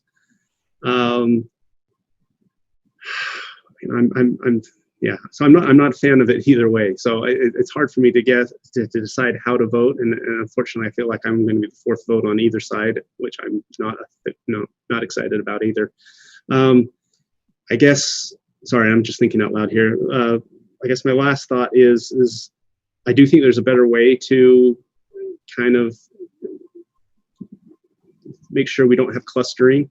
And so I might be leaning towards doing one per instance, just because there's a chance that brings this issue up sooner. If you know, say the DT1 needs a second, or you know, there's a proposal for a second one, then that brings kind of it back to the council. But then the question is how often does the council want to look into this? So I'm hoping that a few more people have things to say and can help me clarify my thoughts, because I'm torn on this one. One of the main reasons I asked for Mr. Okay, we have 10 minutes. So I'm sorry. One of the main reasons I asked. Sorry, let me just make clear. Can I make clear that we have 10 minutes, and we need to decide whether or not we're going to make any changes to this, and whether we're going to move it to tonight. So I just want to keep us on task here. Sorry. Go ahead, Mr. Fillmore, and then Ms. Ellsworth has her hand up. Mr. Harding has been an advocate of the so-called heat map, and I was just curious where he has ended up on that. And with the understanding, apparently, that it would be for informational purposes only, but might give some guidance in terms of long-term thinking. I just say that we're not discussing the heat map tonight. I think it's, or today. I think it's completely separate and is not influencing at least my vote on the question that's before us. Okay. Ms. Ellsworth. Yeah, I understand Mr. Harding's concerns about 30% of floor space. Now that seems arbitrary, that it could be changed, but I can't think of much I can't think of a number that we use that's not arbitrary.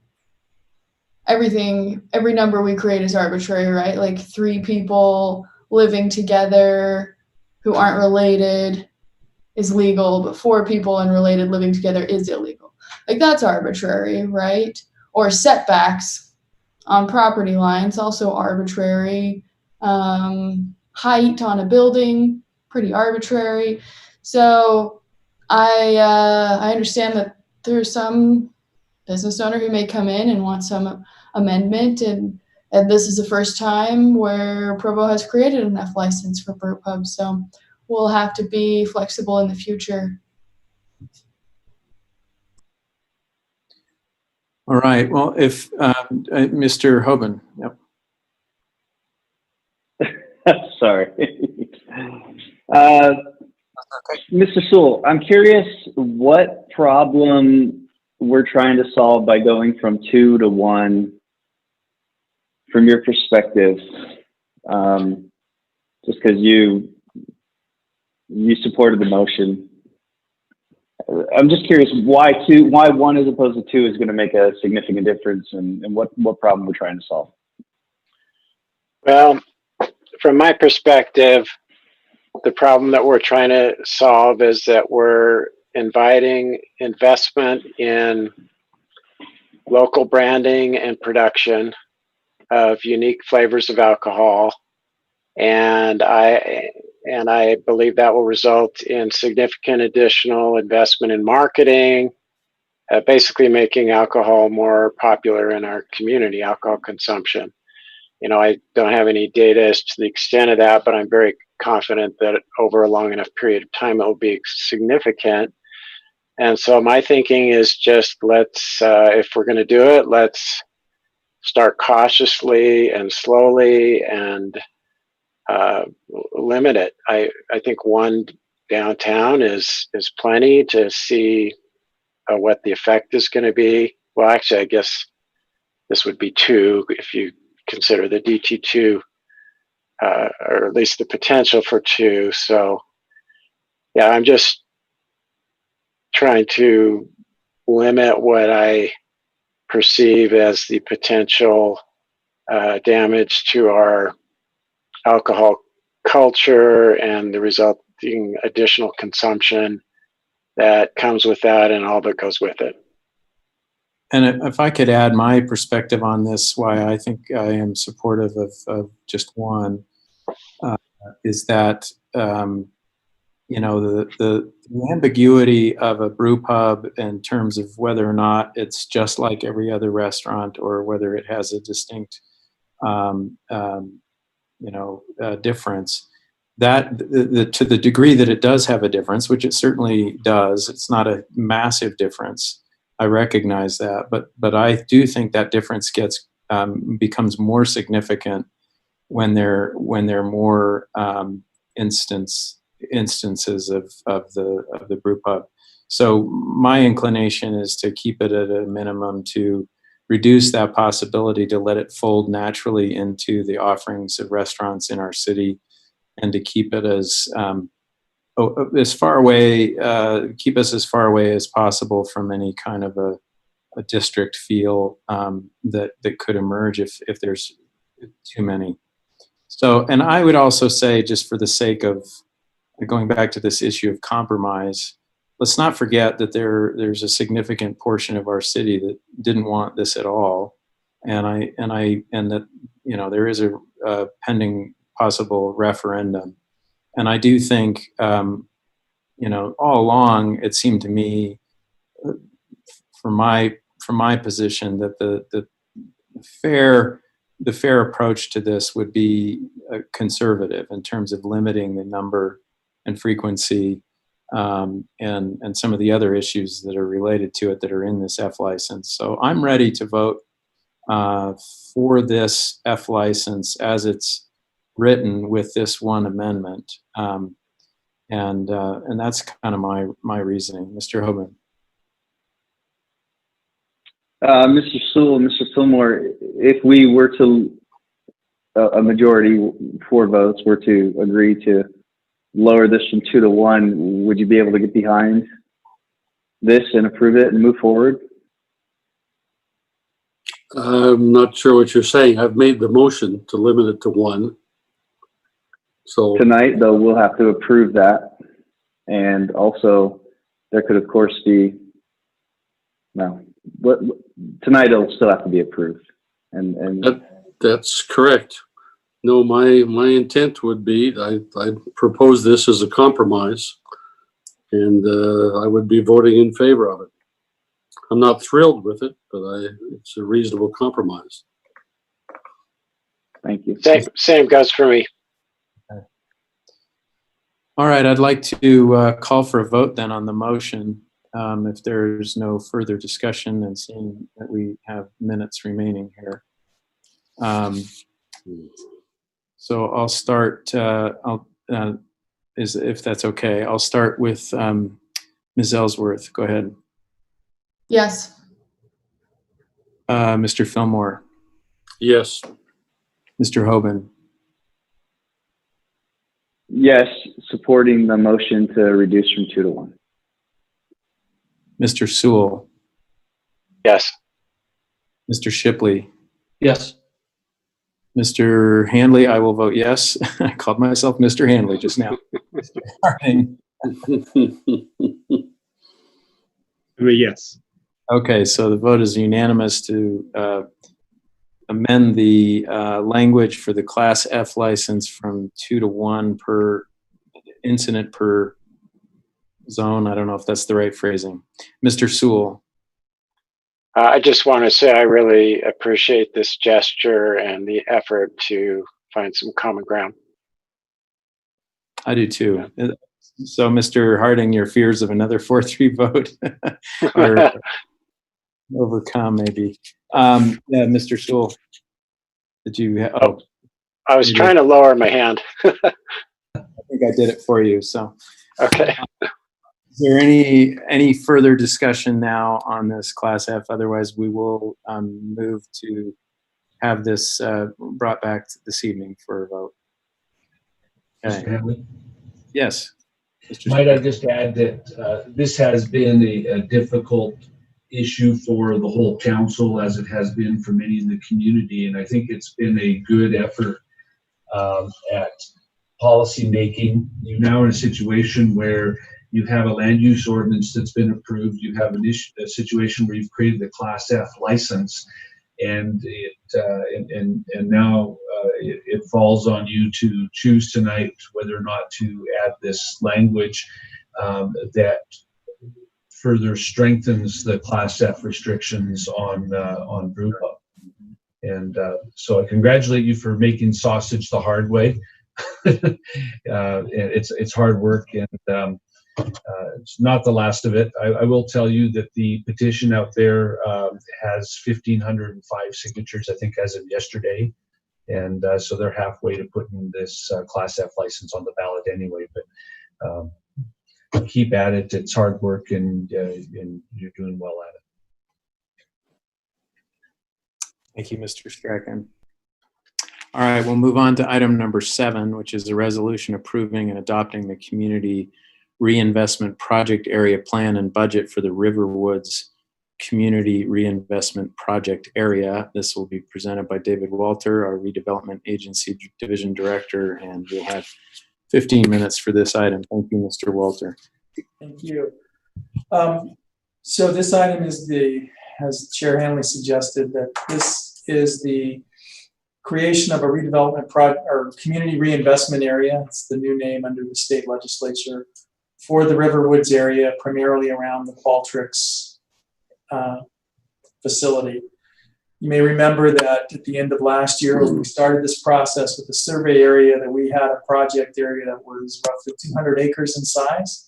So we have significantly scaled that back down now to roughly 30 acres. And it's the 8 parcels that are immediately adjacent to and part of the Qualtrics facility. Qualtrics earlier announced that they were going to expand in Provo. They are going to add 166,000 square feet of Class A office space and 2 structured parking facilities on property that they both own and lease in the Riverwoods Business Park. And as a result of that, they will be able to add up to 1,000 employees, over 1,000 employees on over a 10-year period. The average annual income of these employees is going to be $80,000. So we think it's a significant increase in the number of employed population in the Riverwoods that'll have significant spin-off effects, not only for the Riverwoods, but for facilities throughout Provo, as these people need to have ancillary services provided to them. As part of this process, we are looking to create a community reinvestment area that will provide tax increment financing to help Qualtrics offset a portion of the costs just with the structured parking facilities.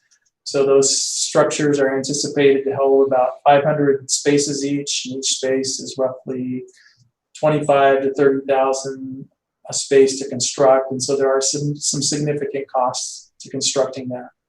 One of the benefits that the city would accrue as Qualtrics does this is that they will make additional parking available for other businesses and customers in the Riverwoods business area. So we'll get some enhanced parking, we will get some enhanced employment, we will be able to help retain and Qualtrics in the Provo area, and so we think that this is an important step in that process.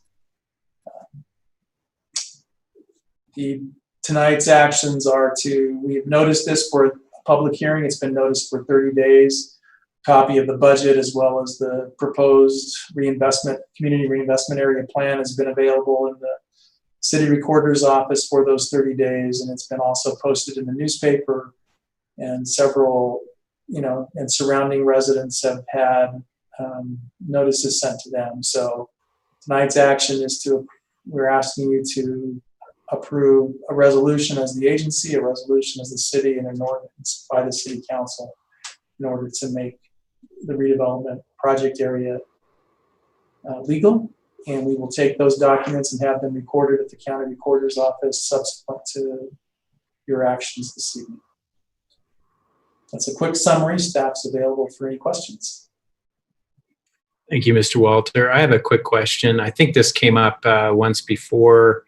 I may have raised it, and it's not really pertinent to the question at hand as far as I'm concerned. I mean, I'm in support of what we're talking about, but I've had the concern that our overall transportation planning for that part of the city might need to be adjusted, because there really isn't there aren't the kinds of access points that I think would be ideal for a growing business park, you know, in terms of UBX, in terms of other modes of transportation that would maybe help reduce the possibility of ending up with some pretty serious traffic, which is already somewhat serious at certain times of the day, right there at the corner of University Parkway and 8th North and Orem. That can get a little hairy. Anyway, I just think I think I remember asking that some time ago. I don't know if you have any thoughts or information on that, but I just want us to be aggressively thinking and proactively thinking about that corner of the city. I think that there should be an opportunity here for us to see about increasing some of those bus transportation linkages that would go out to the Riverwoods Business Park area, particularly because we're going to be increasing the number of employees in that area. And so therefore it would be, I think, worth everybody's time and efforts to try to get that to happen. So as we continue along this process, we will be working with, you know, UTA or the Transportation Authority to see if we can't get something out there. Okay. And I don't mean to, in saying what I want to say, it would be lovely if Qualtrics themselves had some ideas on that, if there's some partnership that we can forge with them. I mean, because I assume they're interested in reducing their own pressures for commuting for their employees and finding alternatives to, you know, every single employee driving a single car all the time. That can really wear down everybody's resources. So I see hands from Mr. Fillmore first, and then Mr. Harding. My strong support for this. I think for two reasons. I think it's extremely important that we as a city support these kind of core businesses with major employees levels. I think we want to see companies like Qualtrics continue to grow and stay in Provo. And so I think this makes imminent good sense. Secondly, if you hadn't brought it up, I was going to bring it up, and that is, I think with this expansion at Qualtrics, if you couple that with the affordable housing development just south of Riverwoods Mall, I think it puts us in a stronger position to push for a UVX connection there in the Riverwoods area. I think we definitely need to get better mass transit to that part of the northern part of the city. It would make sense to have that centered at Riverwoods, particularly with these expansions going on with Qualtrics and the affordable housing complex to the south. I've forgotten the name of it. I don't know who would take the lead on that, but somehow we need to develop a strategy and promote that with UTA. Mr. Harding. A quick question and then a comment. I see in the plan, it looks like there's a cap on this for 12 years. Yes. And then there's estimates on what that will generate. Is there also a cap on the total amount if these projections are low, will it stop before 12 years if we hit a certain amount, or is it whatever is generated in those 12 years?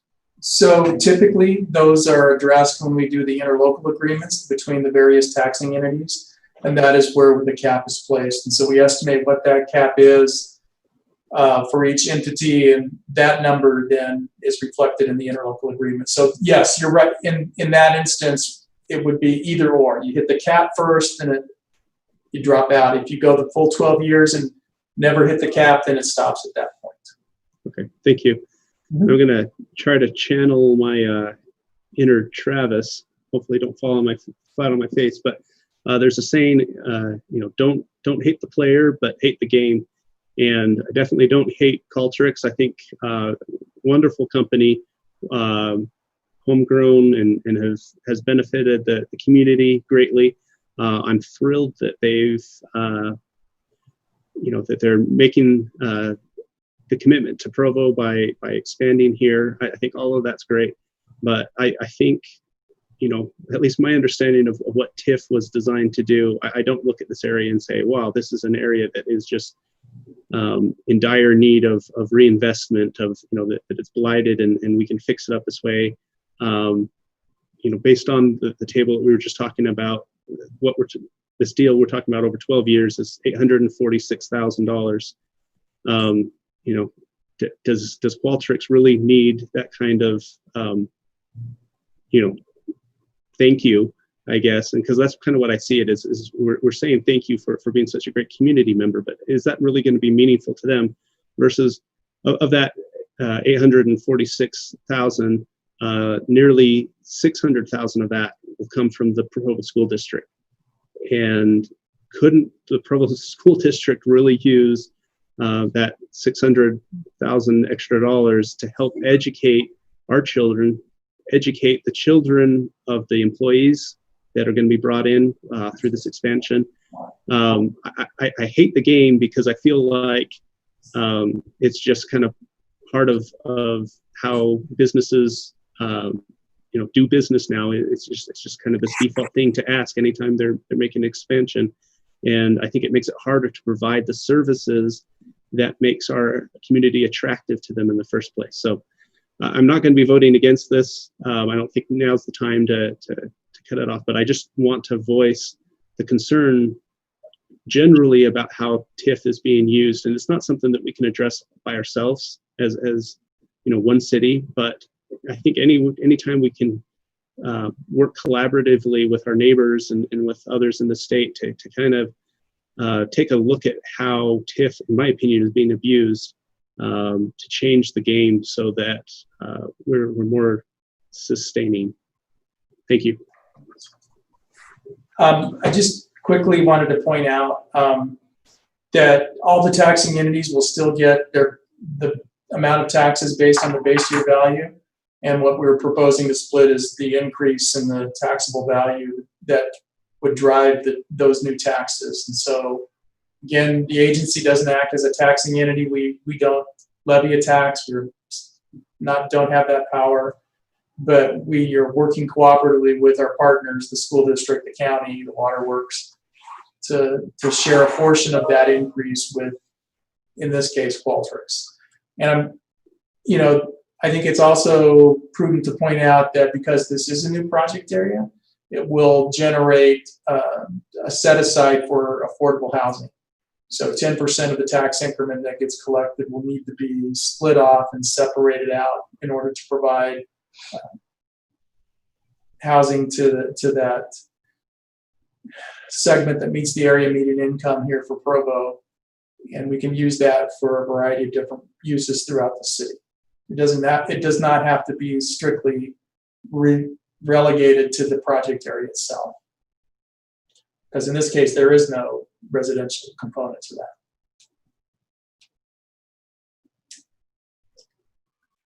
All right. Thank you very much, Mr. Walter. And we will return to this later. We are now at our moment of break. So we'll take a 7-minute, whatever that is, 8-minute break. We'll reconvene at 3:20.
Looks like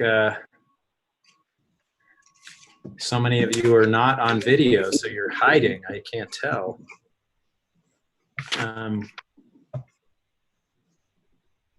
Okay. We are about ready to start up again. So I guess we're already recording, so we'll go ahead. We are at item number 8 on our agenda, which is an ordinance amending Provo City Code relating to permitted uses and yard requirements for the M1 light manufacturing zone. Citywide application. This is an item that has 30 minutes allotted for it, and Robert Mills, our planner, will be presenting this item. Are you with us, Mr. Mills? I am here, Chair. All right. It's just so strange, you know.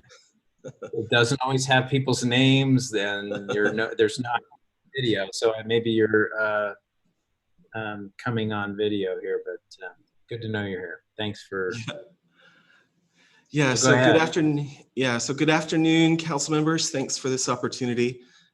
This is an item that you've heard several times before, but just to recap, for the record, this is an ordinance text amendment to the M1 zone, which allows some additional permitted uses, which are petroleum product distribution of combustible materials, and then a conditional use of petroleum product distribution of flammable materials with specific classifications from the fire code. And then